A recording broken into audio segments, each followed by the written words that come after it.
Ndonge ndabahaye mwese canke mwaramutse bivanye naho mugenda mudukurikirana muherereye. Mwese mudukurikira muherereye mu bihugu vy'amakungu ya kure cane cane abadukurikira muherereye ku mugabane w'abanyamerika, mwese mudukurikira muherereye ku mugabane w'abanyaburaya, abadukurikira muherereye ku mugabane w'abanyaziya, mwese mudukurikira muri ngaha mu gihugu cacu Burundi, intara, amakomine, imitumba, umucimbiri, imisozi bigiye bitandukanye. Mwese aho mudukurikirana muherereye ndabahaye kaze. Fyonda subscribe niba ukoresha ururimi rw'icongereza canke niba ukoresha ururimi rw'igifaransa fyonda sabone. Hamuca ujya ngaha iburyo ufyona no kwa kantu kameze nk'agakengeri, amakuru n'ibiganiro tugenda dutohoza bize bigushikira umwanya ku mwanya. Amakuru azindukiye ngaha mu gihugu cacu Burundi, ibintu bibandanya kuba bibi cane kuri Prime Niyongabo ndetse n'abandi basirikari bakomakomeye ngaha mu gihugu cacu c'u Burundi, aho biri kuvugwa ko rero ibintu vyayangaye muri ico gisirikari c'u Burundi, akaba havutsemo yegere indyane zikomakomeye cane ziriko zirahuza bamwe mu basirikari, mu bagenero, mu ba koroneri ndetse n'ababurigadiyo generale batandukanye ngaha muri kino gisirikari, ntago bakipfuza ko Prime Niyongabo abandanya kubatwara. Ivyo navyo tukaza kubibashikiriza ukunge n'ibintu vyatogereye ngaho muri ico gisirikari c'u Burundi. Umutama Agatogwasa aramutswa umugambwe CNL ari kumwe na Simone Bizimungu, umunyamabanga w'uyu mugambwe CNL ku rwego rw'igihugu, baraye bashitse ngaha mu gihugu cacu Burundi bagarutse bava mu gihugu ca Tanzania mw'izinga rya Zanzibar, aho bari baciye baja kugirayo umubonano n'abategetsi muri iryo zinga bakomakomeye cane. Asa mukaza kumviriza ukungene urugendo rwiwe rwagenze n'ibikorwa vyari bimujyanye ngaho muri iryo zinga. Ni mu gihe bari hadutse amakuru avuga ko Gwasa yoba yahunze igihugu, mbere umusirikari afise ipeti rya burigadiyo akaba yaraciye ahagarikwa. Uyu yahagaritswe ni Jean Claude Ndayisenga, kuri ubu ngubu akaba akibarizwa mu gasho k'ibohero riri ngaho hafi n'igisagara ca Bujumbura mu biro vya documentation.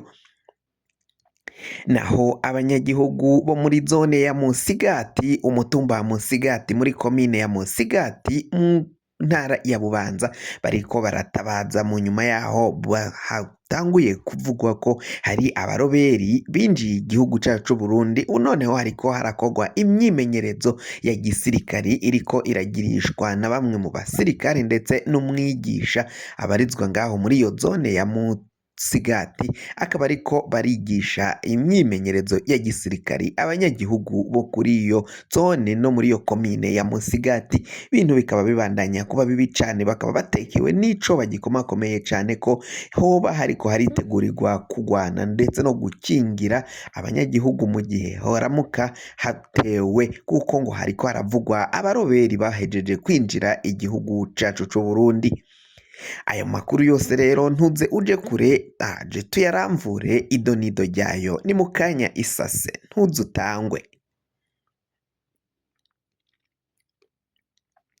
Nk'uko nari mpejeje kubikubwira rero, amakuru yacu reka tuyatangurire mu nkuru ziriko ziravugwa mu gisirikari c'u Burundi. Ibintu bibandanya kuba bibi cane, ibintu bibandanya kuyangara mu nyuma yaho Prime Niyongabo atariko aravanwa mu mabanga kandi yagirizwa ivyaha vyinshi. Akaba rero abasirikari nabo batanguye kuvuga ko Ndayishimiye nawe agira akamwana wa mama mu gihe atariko aragira ico akoze kuri Prime Niyongabo. Prime Niyongabo yaragirijwe kunyuruza no kunyonora amahera menshi cane, amahera y'igisirikari, amahera y'abasirikari muri rusangi. Ingabo z'igihugu zaragiye zicibwa amahera atandukanye, ndetse ayo mahera akaca aja ku mufuka no ku makonti ya Prime Niyongabo. Abasirikari rero batandukanye bazi ayo mabanga batahuye neza ibiriko biragenda biba ngaha mu gihugu cacu c'u Burundi, biriko biraba mu gisirikari c'u Burundi. Bakaba bavuga ko ayo mahera aca agenda kwa Prime Niyongabo atabandi basirikari bayasangira canke bayagabana,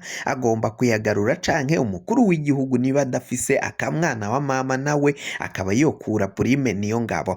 Prime Niyongabo na Varisito Ndayishimiye ni abagenzi bakomakomeye cane bafisanye vyinshi bazinanye ko bafitanye vyinshi babanyemwo vyinshi barabanye ari abagenzi, bakaba babona ko rero imvo zituma umukuru w'igihugu amurekera canke akamugumiza muri ico kibanza co gutwara igisirikare c'igihugu, kandi hari abasirikare batamwiyumvamo bahora bidoga ko Prime Niyongabo atabatwara neza, atabumviriza, atabashikira iyo agomba kubashikira ngo abavugire, bakaba batabaza bakavuga ko ibiriko biragenda biba mu gisirikare c'u Burundi hari akamaramaza, bakagiriza Neva ko nawe yoba afise canke akorera ku kamwana wa mama kudakura Prime Niyongabo muri ayo mabanga, ngo ari uko bafitaniye vyinshi baziranye ko harimwo kuba ari abagenzi kuva kera bari mu ishamba bari n'abasirikari. Murazi ko n'ubugeni bwa Prime Niyongabo ubwo yagiye yubakaga ari Neva yaciye abuhagararira.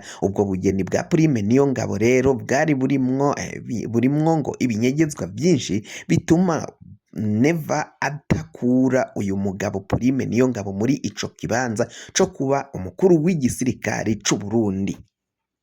Bikaba vyibonekeza ko rero mu gihe Prime Niyongabo yobandanya gutwara kino gisirikare c'u Burundi gishobora gusambuka umwanya n'umwanya. Bamwe baravuze ko hariko harategurwa kudeta ikaba yaraciye ipfuba, bamwe rero bakaba badashigikira Prime Niyongabo ndetse bakaba badashigikira na Ndayishimiye bivanye nuko Ndayishimiye ngo agira amajambo menshi ariko ibikorwa ntavyo, ngo nukuguma aravuga gusa ariko ntashire mu ngiro nkuko biriko biragenda bivugwa na bamwe mu soda bakomakomeye cane bafise amapeti ari hejuru muri kino gisirikari c'u Burundi. Naho twari twababwiye ko kandi muri aya makuru yacu Umutama Agatogwasa yaraye agarutse mu gihugu c'u Burundi, amakuru ariko aragenda yemeza ko Rwasa yari aciye aja mu bikorwa vye vy'umugambwe, ariko bamwe bakaba bari batangaje ko Rwasa yoba yahunze igihugu agatoroka, ngo ko hoba hari umugambi wo kumuhitana, umugambi wo kumugandagura ukaba ngo uba wari wateguwe, bityo ngo bikaba vyatumye Rwasa yoba yaciye ahunga igihugu.